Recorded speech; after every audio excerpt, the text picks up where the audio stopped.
complex systems, how the knowledge transfer happens inside complex systems. A complex system by definition is something where it is extremely difficult to establish, if not impossible, to what is the relation between cause and effect.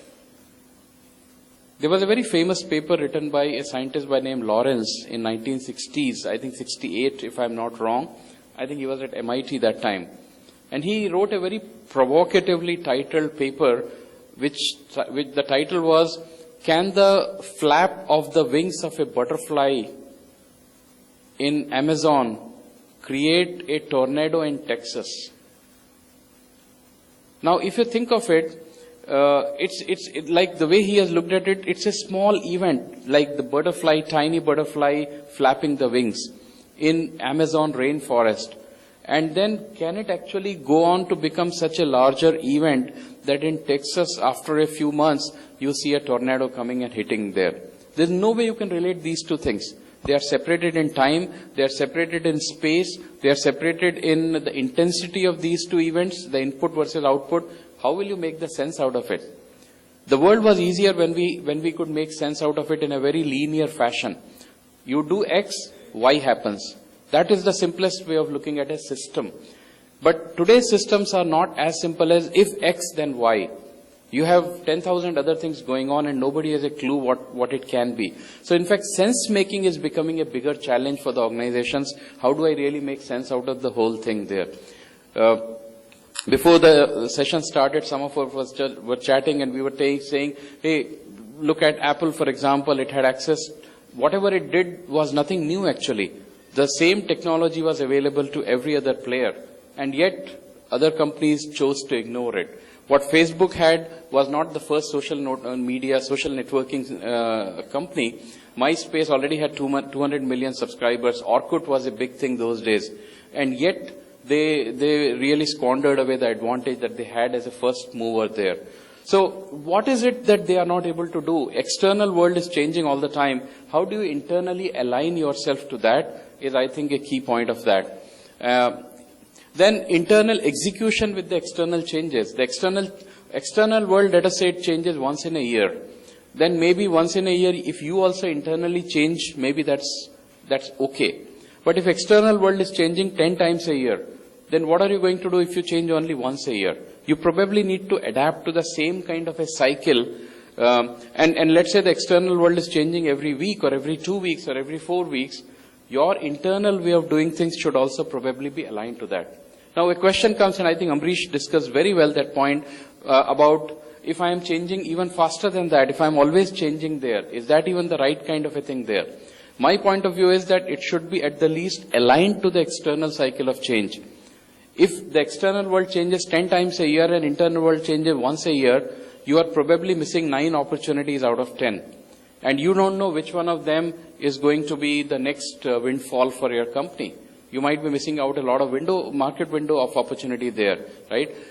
Now, if the world is changing 10 times a year, but you change 20 times a year, is that really the right kind of a thing? I don't have a good answer. I don't think there is a right answer for that. It's really up to you. As long as you are able to leverage that as a learning opportunity, and as long as you are able to identify and mitigate the risk on that, maybe that's a great idea for you. Maybe you don't have to send every product out in the market there, but you are still able to use the power of, as one of you said, the power of learning from the feedback as a way to kind of go ahead in that. Internal solution expertise with external domain complexity. The external domains have become extremely, extremely complex. In 70s, there was an English researcher who gave a very interesting idea about a class of problems known as wicket problems. Now, a wicket problem is something Ritter and another co-author, I think they gave that, and they talked about 10 parameters of what makes a problem a wicket problem. And the simplest way you can describe a wicket problem is that you cannot know the solution to that until after you have already solved that problem. Now think about it, right? When the world was fighting the smallpox problem, or the world was fighting polio, India was fighting polio problem, it is not a simple problem. It is what we would call as a wicket problems. And a lot of problems in social sciences are actually what we call as a wicket problem. And I think in the business context, we are seeing more and more problems lend themselves more to a wicked problem than to a very simple problem where it's a very straightforward way. If X, then Y. That template doesn't work really. So I think we need to make sure that we are aligning. And then the teams are smaller. The organizations are super specialized in certain things. Do you know about every kind of domain that you work with, from automobile to manufacturing to nanotech to space technology to defense? I don't think any company today can claim that they know every single thing. Even companies like Apple or Samsung or Amazon or other technology, Google and Microsoft, don't have all the technologies at their disposal. They are working with specialists in different areas there. People talk of Edison as a genius. And we, in fact, a lot of us have a mental model. Edison was a lone inventor. This lone inventor myth was there for last 30, 40 years. But guess what? Edison did not work alone. Edison had about a dozen people who were helping him. He had the world's foremost leading expert on vacuum technologies and building glass out of like the bulb glass casing, or somebody who was a great technical guy on the electrical engineering and all these. And that is how Edison was able to bring the talent together. So there is no such thing as a lone inventor. And I don't think companies can, and someone like Edison who filed 1,047 patents, the world's leading inventor, if he did not have access to all the talent, I don't think we can really have that kind of a talent. So the best people are not somebody who claim that I know everything. The best people are the ones who actually build a network around them, whether it is somebody on their team, whether it is somebody who is on the other team on the customer side, and that's how we kind of work together there. And how do we really make sure that internal success drivers are basically aligned to the external value measures? So you talked about internal measures like velocity and a lot of things that we talk about in the internal agile world. How many of this actually makes sense to your business leader? If any of you interact with your business leader, somebody who's talking about the profit and loss of an enterprise, how can you relate the velocity or the story points to them when it comes to how much more revenue are we going to generate? So you go and say, oh, our velocity increased by 20%. What should your business leader take away from that? Should they think that my revenue, my top line will grow by 20%? I don't think the agile community is ready to answer that. So I think we need to really align some of these things extremely well. Or you say, I have reduced the defect density, or I have improved the automation in my team. Same questions. So I think those are some of the important things there. But anyway, if I have to just wrap up on this slide, all I'll say is essentially agile is nothing more than common sense. Because if we really go back, and we have been around on this planet, the inhabitants of this planet for the last 3.8 billion years. How did we evolve? How did we grow? How did we survive? How did we sustain? There have been 6 mass extinctions, at least that we can relate to. There has been, if you read books like The Brain Rules, it's an amazing book, The Brain Rules, where in the first chapter itself, he actually argues that human being is not the strongest of the animals. Human being is the weakest animal. If you compare skill by skill, can you compare our running skills with a cheetah? We will fail. Can you compare our climbing skills with a monkey? We will fail. Can you compare our swimming skills with a dolphin? We will fail. So if you compare human beings with skill to skill, we are actually the weakest animal on planet. And yet, we have survived the maximum under all these conditions there. So I think some of these things are very interesting in terms of how we really do, and it's all about the plain common sense in my view. You don't need, a lot of us in Agile community are trying to confuse by creating a lot of management frameworks and other things. I think just go back with what is common sense about it, and you already know Agile actually. You don't need anyone to tell you what is Agile in my view. And if you want more formally, I'm sure all of us are familiar with Agile manifesto that 17 of the leading practitioners came together in 2001, and they described what is Agile in a little more formal way. And that has become kind of the cornerstone of Agile movement. Is everyone familiar with the Agile manifesto?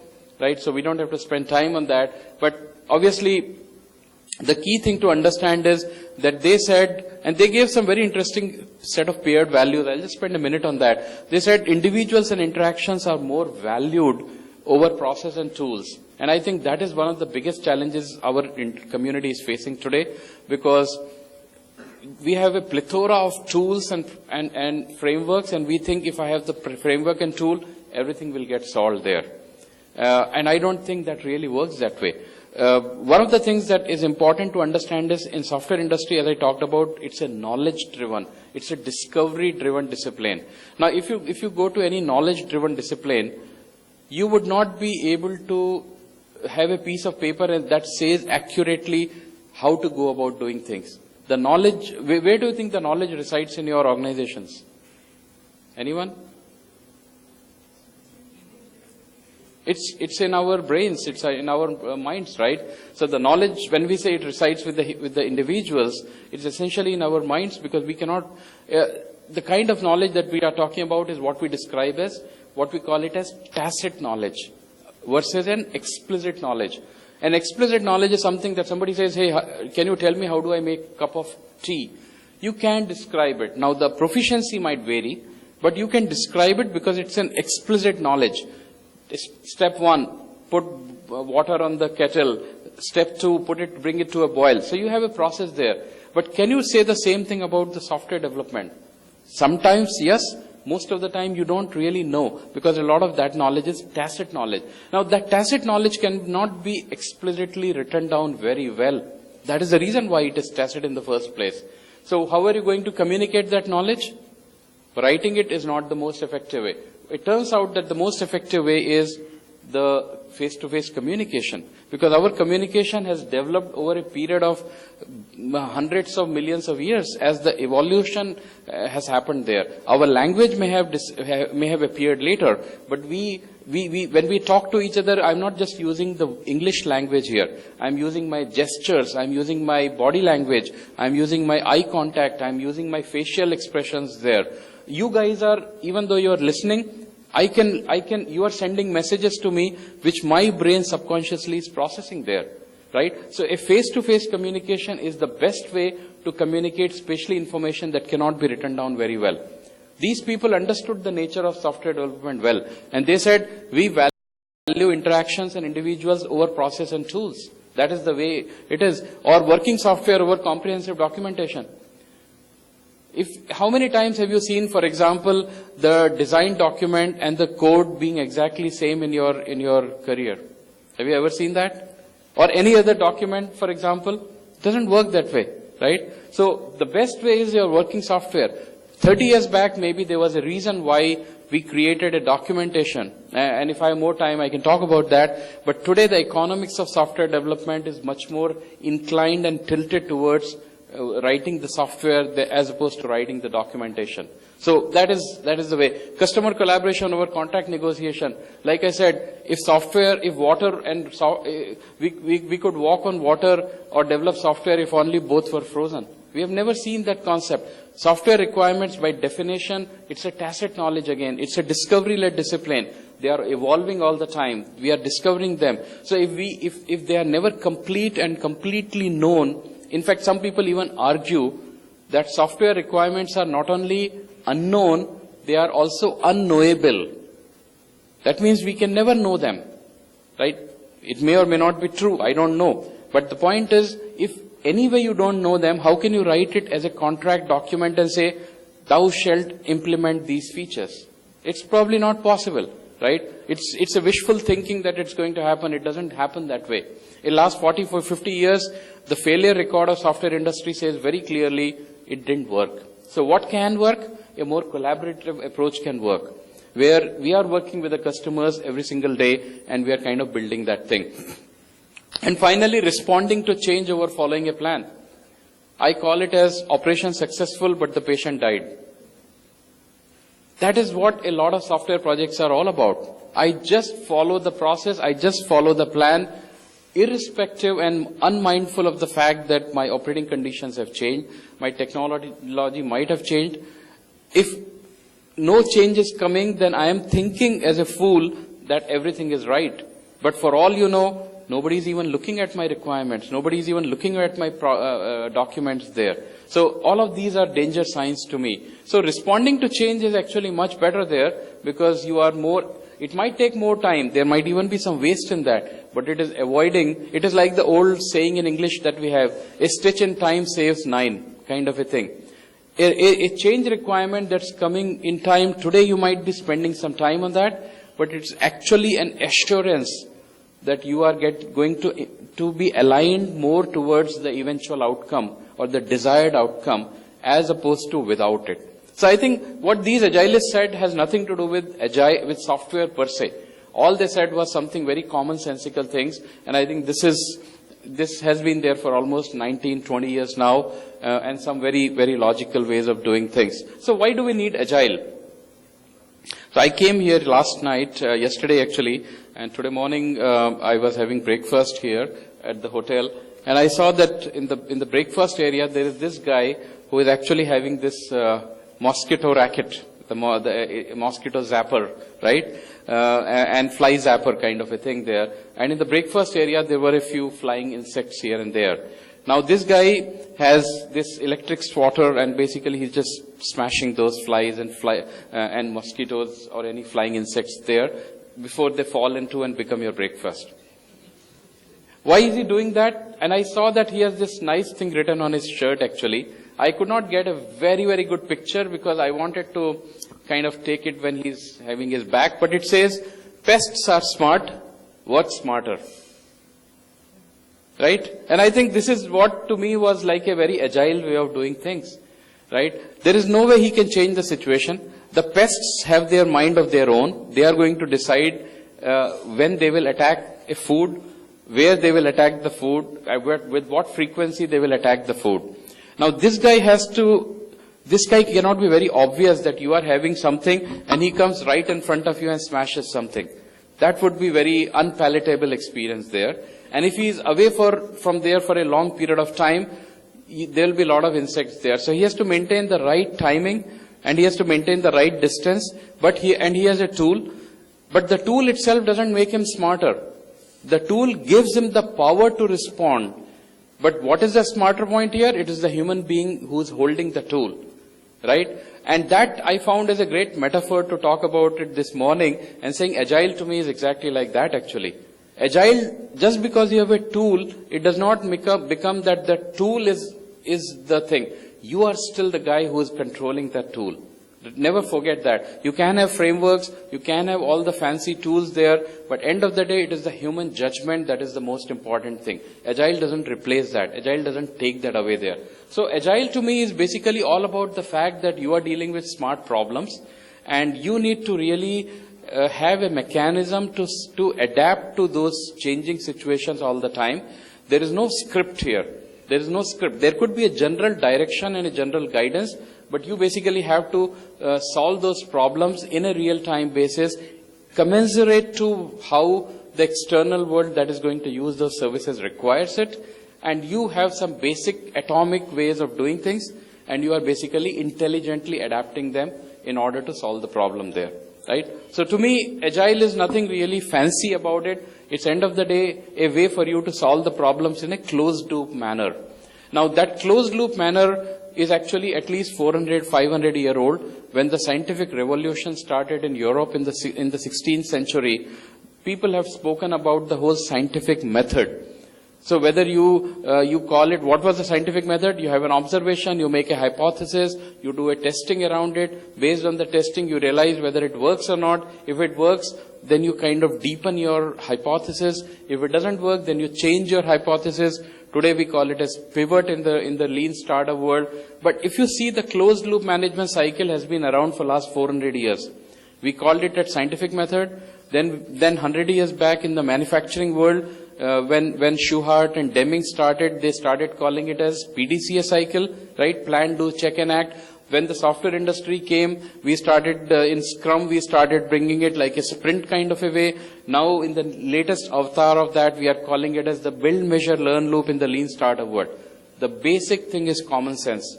How can you fly blind? How can you really operate by plain assumption in the absence of a feedback loop? You need to have some hypothesis You plan some action because you don't have any guarantee. So you have a feedback loop and then you learn from the feedback and do. In machine learning, we call it as some kind of a learning. It could be a supervised learning essentially, where you are making a hypothesis and you are learning from the results there. In a neural network, you are basically doing a back propagation just to make sure that you are completing the loop there. But end of the day, the same learnings, the same basics are there of working in a closed loop here.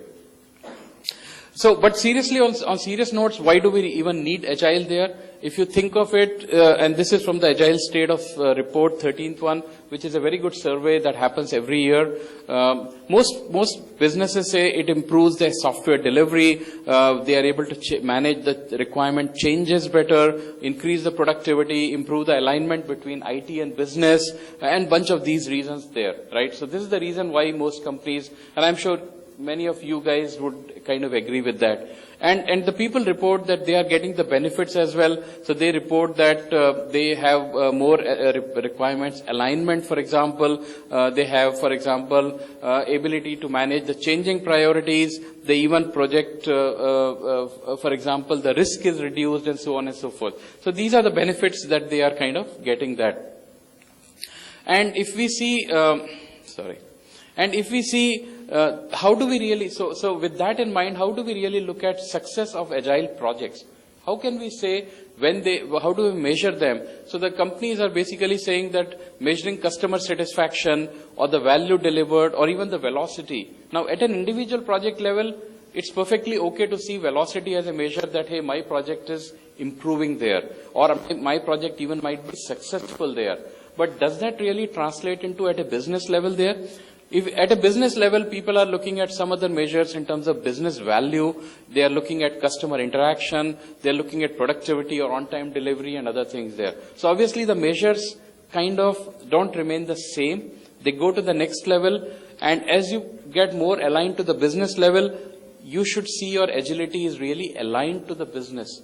Otherwise, the goals of business are maximizing the market share, maximizing the revenue, and we are talking about velocity and velocity and code automation and defect density, and these are like chalk and cheese, right? So in many cases, this is important because in many cases in the industry we see that at some point in time, the business loses trust on agile change makers.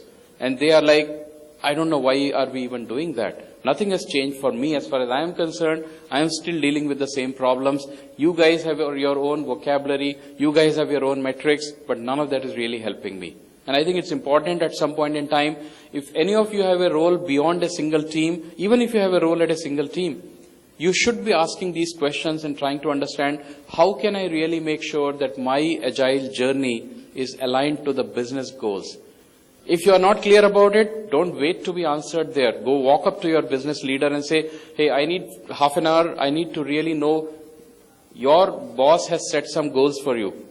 What are those goals? If you know the OKRs, what are your OKRs? Ask them. Worst comes to worst, they will refuse to tell it to you. If they refuse to share it with you, Agile is the least of your problems. Your organization has bigger problems. Because it doesn't really practice transparency in the way it ought to do. You cannot just put a band-aid called Agile Band-aid and then it's going to work there.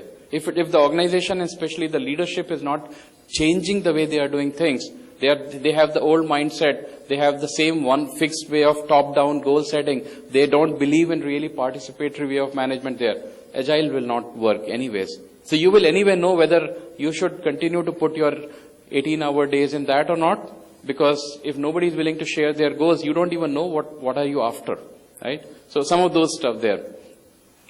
And we are also seeing that some of the, in the recent world, we are also talking about a lot on DevOps.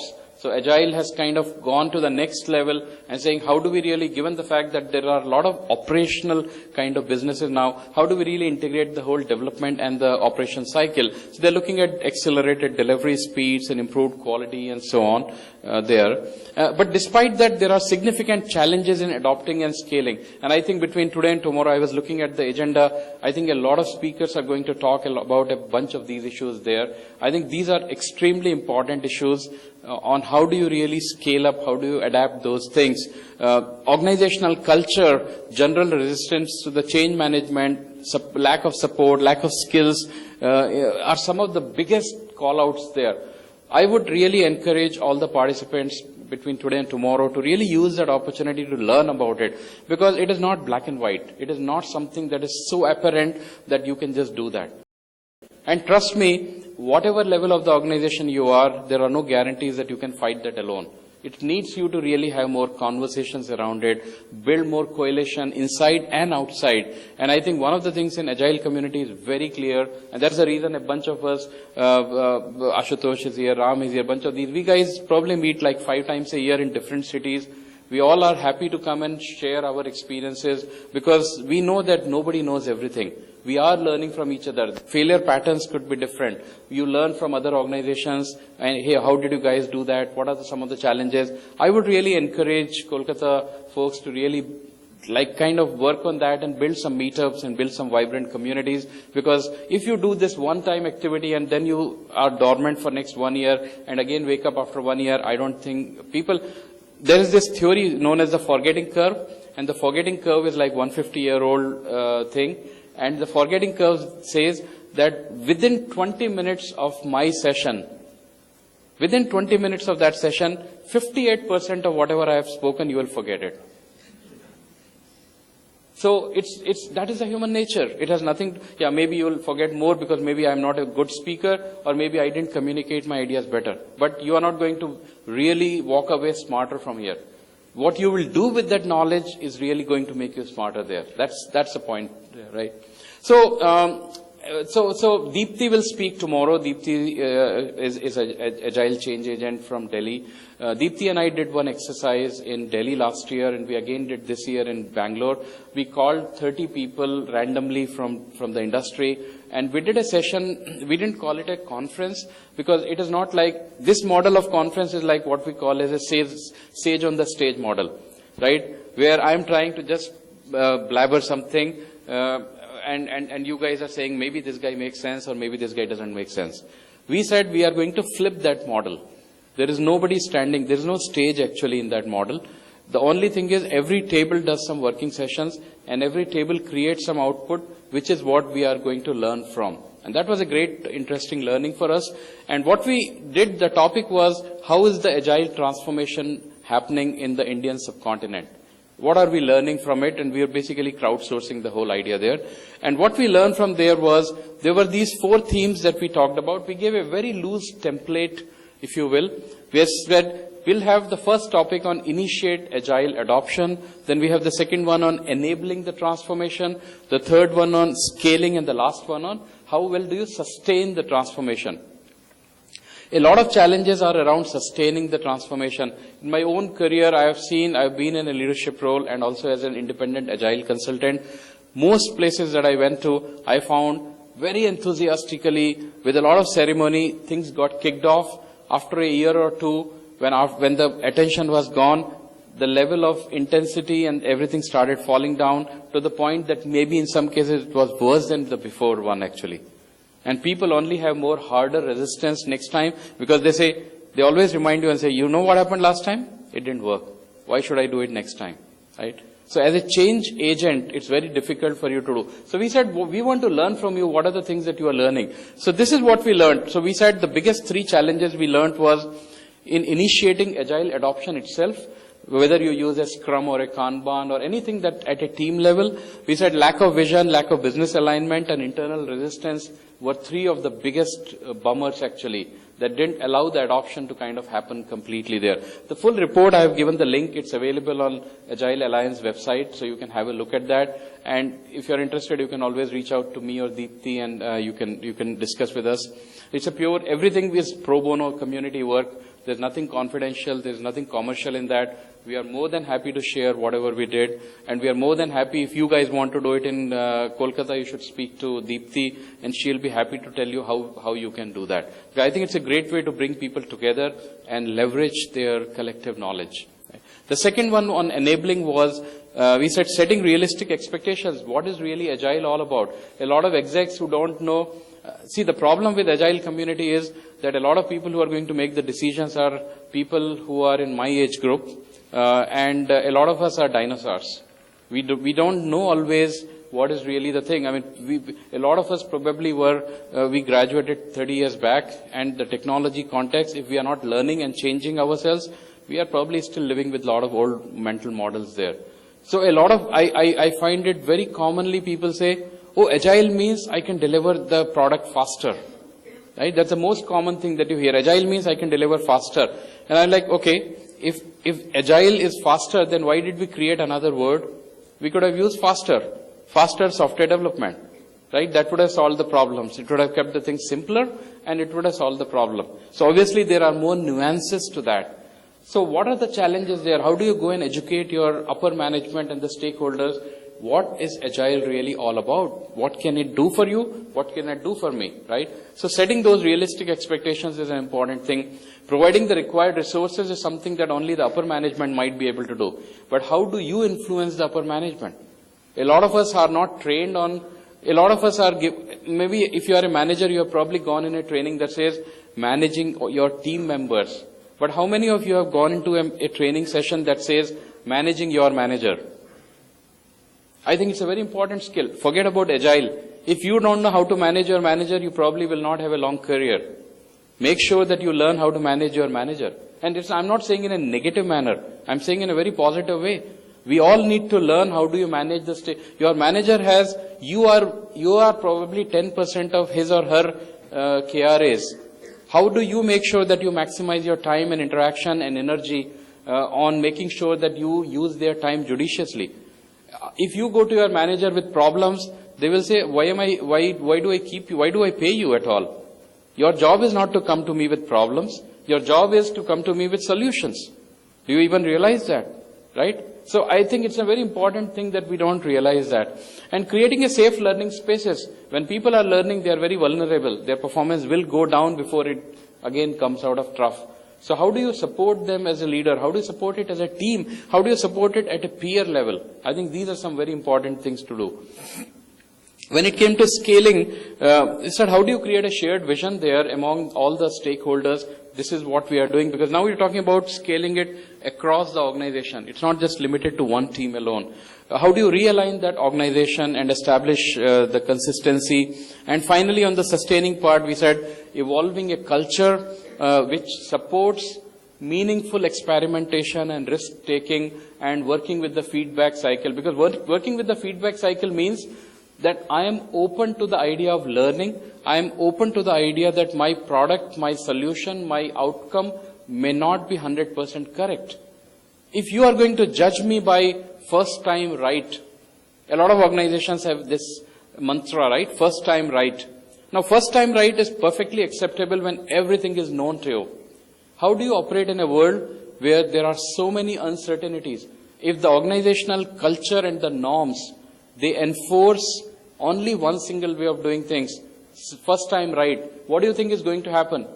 People will be scared of sticking their neck out, sharing their point of view, signing up for a risky project because they know that the risk of failure is high, and if they fail, they become a roadkill. So they are not going to sign up for that. You have to go and change the culture of the organization. You have to go and change the mindset of the organization and say, I understand what we are signing up for. There will be mistakes that will happen there. It's okay. As long as we are learning and not repeating the same stupid mistakes, it's perfectly all right there. That's a leadership call. And that's the reason why sustaining that agile transformation becomes an extremely, extremely difficult thing. So a lot of action happening. It's like jogging on a treadmill. We are jogging there, but maybe we are not getting that far. Right? That kind of a thing. Establishing the boundaries, enabling continuous learning. So obviously these are some of the things that we found actually. We did the Bangalore event about a month back. We are still in the process of compiling all the data points. Once that happens, we'll definitely, between Deepthi and I, will be putting it out on LinkedIn and other forums. So it's all, again, you can look it up on the Agile Alliance side. So these are some of the learnings that we found there. How not? I'll just quickly go in another 5 minutes if I have. I know I've run out of time, but I'll just try to kind of wrap it up there. So how not to kind of do that? Some of the things that I find it. So for example, a lot of companies that are going into Agile, they just start saying, oh, today, until yesterday you were a project manager, today I will call you as a Scrum Master. Now that you have done the 2 days of training, let's just call you as a Scrum Master. Just changing the title is not enough there. Yeah, so different processes, different frameworks. Spotify is one way of doing things, for example. The way I look at it is the beauty of Agile is that there is no one single way of doing things, right? You decide what is right for you. The best way I can do is, if all of us, instead of this Agile conference, we remove all the tables and chairs and we start getting into a yoga session. Now, can we say that we are going to compare people who are going to be, for example, who is doing better yoga than each other? I'm sure many people here would be better than I, right?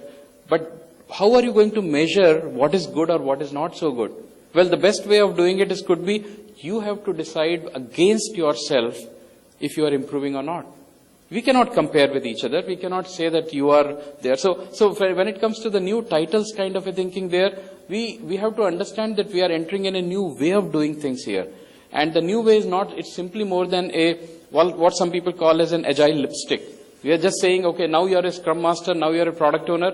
Nothing changes. There is no fundamental way in the responsibility change. There is no fundamental way in which we are looking for a skill change actually. And we just have, so the old behaviors don't die. The new behaviors, they don't really understand, and that becomes a problem there. Another big challenge in our industry is that we think if I'm using a tool, then I'm agile. I'm sure you have probably seen that kind of a version of that, but oh, I'm using this XYZ tool, I'm agile. Like, tools are not agile, like I said, right? It is what you do with the tool that makes you agile with that. It is the same guy in the breakfast area today morning that I said, his tool could be with everybody there. And if there are 5 people, they will use that tool in 5 different ways. So you have to really see what is the right way of doing. One of the problems with Scrum that we have seen in the industry over a period of time is Scrum is typically seen as a mini waterfall, which means people say, oh, I do a sprint of 2 weeks. So what do you do in a 2-week sprint there? Well, I do first 3 days of requirements phase. Then I do another 2 days or 3 days of design phase. Another 2 days of coding or implementation, and last 2 days or 3 days of testing or whatever. It's like, sorry, agile engineering is not the same as a waterfall engineering. And the problem in Scrum is that because we have removed some of those good ideas from extreme programming, we are left with neither agile nor extreme programming. We are left with a way of doing things where, and again, people have misinterpreted, it becomes a mini waterfall. It does not give you what you are looking for. And that is the bigger bane of following blindly a process without understanding it. A lot of people also think if I'm doing Scrum, I'm already agile. And one of the most interesting things is the companies that really claim that we are fully Scrum shop, you go to their LinkedIn page and you say they are still hiring for project managers. Now, if you really believe in Scrum, you believe in the self-organizing, leaderless teams, where the teams are really owning the project management. You don't need a role kind of a project manager, and the team owns that. You democratize the whole project management process there. Then why are you hiring a manager then? Right? I think it's an important thing to understand there how well you really believe in Scrum. I'm not saying that Scrum is best. I'm also not saying Scrum is worst. But I'm saying if you believe in Scrum, then have you adapted rest of your organizational processes from hiring to skill to job description to roles and responsibilities to align with how the work gets done in the trenches? Remember my first slide. The work has changed and the nature of work has changed, and the way we work should also change. So here we are acknowledging that the work has changed. The nature of work is different now, but the way we are working is still the old one. That's even more confusing and more complex there. Doing rituals is considered as being agile. A lot of times I go talk to the teams, they say, oh, we are agile. Okay, can you describe your process? How do you do that? Yeah, we do daily stand-ups, we do planning poker, and we use Jira. So we are agile. Well, okay, well, good luck to you. If doing these things would make you agile there, then I think you are in good shape, right? If only that were even half true. So it doesn't work that way. Right? It's not about ceremonies. It's not about rituals. Who cares if you do a stand-up while sitting down or you are lounging in a swimming pool? Does it even matter? But a lot of people don't understand what are we doing and why are we doing that thing. We get fixated on how we need to do there. I have seen people talking about the fact that they are actually measuring how much more time it takes than 15 minutes to know probably how effective the daily stand-up was. I mean, end of the day, what is it for? Are you here to serve an arbitrary measure of effectiveness by saying, if people all stand up at the same time, at the same place for 15 minutes, then your project will be successful? What are we even doing here, right? I think people need to question that. To me, being agile, the first and most important thing is questioning something. If we don't question it, we are probably not being agile there. We are complying with people, right? And last 30 years, we have seen enough frameworks like ISO 9000 and CMM and Six Sigma, where the whole idea was compliance, and none of them did anything good to the software industry, right? The best products that we use haven't come out of CMM level 5 shops. They are not ISO 9000 certified. So we need to understand what is the fundamental difference between a creative, discovery-led endeavor versus an execution kind of a mindset there. In the today's world now, we have gone to the next level. We are saying safe is equal to scaling. Safe is equal to, so if you do safe, then you have scaled the organization. Safe is equal to Scrum is also another one that I have seen actually. Well, I have nothing for or against safe or any other framework. The point I am saying is there are more nuances to scaling than one single framework can do. My favorite quotation about all kind of models and frameworks is, all models are wrong, but some are useful. Essentially, model is an abstraction of the real world, and the level of details that it gives, there are probably more number of details it hides. So we need to understand that it's an abstraction that cannot be 100% accurate. We need to understand what behavior we want to model there and really use that thing. The last point here is, sometimes we think if I have the best coach, then everything is good. Well, coach can only do so much. So to me, coach is not a symptom of capability. In fact, if anything, the way I look at it is the real capability of this team would be if I have a coach and I fire the coach.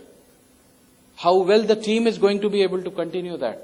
That is the true caliber, in my view, of how capable the team is as far as being agile is concerned.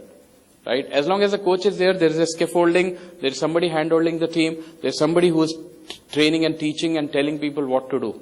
But if you want to make a true self-organizing team, a true leaderless team, then you will have to find a ways in which you basically build that capability inside it rather than embedding it with an external third-party person. And finally, Agile is not a panacea. It is not going to solve 100% of your problems. It is again, Agile itself is an abstraction like anything else there. There are n number of things that Agile does not talk about. You cannot say that, oh, I don't need to do that because Agile manifesto does not say that, or Scrum guide does not say that, or Nexus guide does not say that, or some other framework doesn't say that. There are things that have to be still kind of do that thing. So what is Agile then? If I have to quickly say, to me, first and foremost, it's a mindset. And again, it could be a topic, and probably some other speakers might talk about the Agile mindset also. So I will not, I'll skip that. But end of the day, we are talking about Agile mindset at an individual level. There is a lot of work that's done by Carol Dweck in her book on mindset, Linda Rising on Agile mindset that you might find useful there. The second thing is, to me, the culture, and the last thing is the operating. It's an operating system. So as an organization, to me, I basically unpack Agile at multiple levels. At individual levels, I'm talking about the whole notion of a mindset. At a team and business unit or a group level, I'm talking about the culture. And at the organization level, I'm talking about an operating system on how well it really integrates my processes, hiring, promotion policies, compensation, reward policies, work allocation, all these kind of things into the way of working. And how do I really align them together rather than saying, I don't care how you do the work. This is how we have done for last 50 years. This is how we will continue to do HR or quality or hiring or processes and so on and so forth there, right? I will not spend a lot of time on this. So the role of leadership is extremely important. If you are a leader, you have probably understood it by now that there's a lot of things hanging on your shoulder actually, when it comes to making the organization agile. If you are not a leader, please understand that you have a huge responsibility to influence your stakeholders, your leaders. Otherwise, you cannot accomplish what you want to accomplish in your current role. So you will have to learn how do you really, what is first and foremost the role of leadership, and how do you kind of help them, sensitize them in kind of becoming more aware of what does leadership mean in an agile context, help them in their journey, because maybe they have their reasons why it is not there. You will have to act as a bridge between the trenches and the corner office and make sure that they can talk the same language there. So basically, if I have to wrap up the whole thing, the key thing about Agile is something that we missed the mark, which is like we think Agile is a destination, Agile is a target. To me, there is no such thing as Agile as a target. It's a journey. And what is the reward of that? Well, to me, the journey itself is the reward.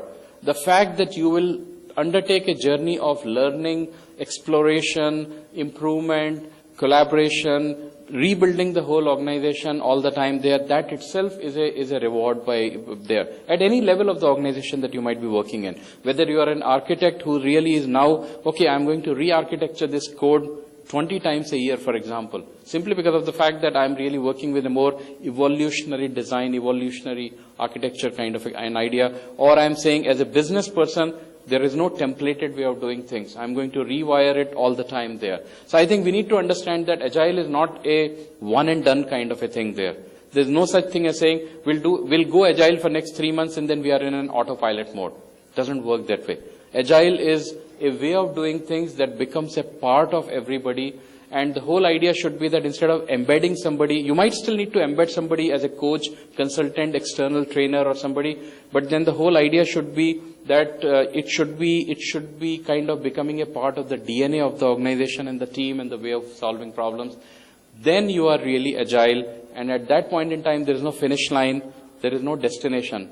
The journey just continues there because the external world continues to change all the time there. And there is another saying that is, I'll just wrap it up with that. It's a beautiful saying. It's again a very profound way. It says, today's solutions are tomorrow's problems. A lot of times we think that I've solved the problem there and it's fine. But you know what? Subconsciously we create some constraints there which will come back and hound us and create some opportunities for improvement in the future there. So there's no such thing as a perfect solution there. It is going to come back in some shape or form eventually. And Agile to me is actually a mindset, a culture, and an operating system that basically feeds that kind of a thinking into solving the problems for the organization there. Well, thank you. With that, I would like to just end it. I might have taken a little more time there, but thanks for your patient hearing here. And if we have still time for a few quick questions, I'm happy to take them. Otherwise, I'll give it back to Anand then.